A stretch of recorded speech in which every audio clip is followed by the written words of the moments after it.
రాహుల్ గాంధీ గారు అధికారం కోసమో లేకపోతే మీలాంటి అక్రమార్కులకు లొంగేది లేదు, భయపడేది లేదు. రాహుల్ గాంధీ గారు ముందే చెప్పారు, మా నాయన మీ దేశం కోసం ప్రాణం ఇచ్చింది, మా నాయన ఈ దేశం కోసం ప్రాణం ఇచ్చిండు, నేను నా ప్రాణాలను నా రక్తాన్ని దేశం కోసం దారవేయడానికి సిద్ధంగా ఉన్నానని రాహుల్ గాంధీ గారు స్వయంగా చెప్పిండ్రు.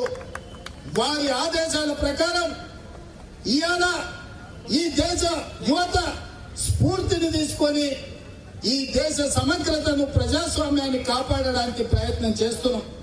కాబట్టి ఈ వేదిక మీద నుంచి హైదరాబాద్ లో ఉన్న ఈడీ ఆఫీస్ ఎదురుగా నుంచి ఈ కేంద్ర ప్రభుత్వానికి హెచ్చరిక జారీ చేస్తున్నాం.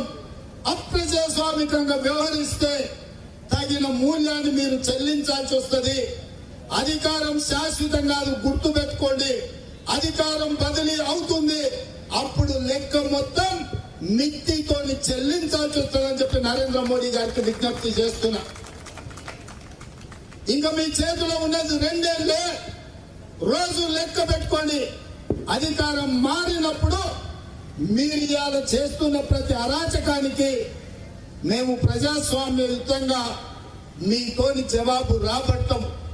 అధికారులకు కూడా సూచన చేస్తున్నా, మీ రాజకీయ పెద్దల కోసం, మీ రాజకీయ బాసులను సంతోష పెట్టడానికి మీ బాధ్యతలను, మీ అధికారాన్ని దుర్వినియోగం చేస్తే మీరు విచారణను ఎదుర్కోవాల్సి వస్తుంది, మీరు జైల్లో ఊచలు లెక్క పెట్టాల్సిన పరిస్థితి వస్తుందని చెప్పి నేను అధికారులకు హెచ్చరిక జారీ చేస్తున్నా.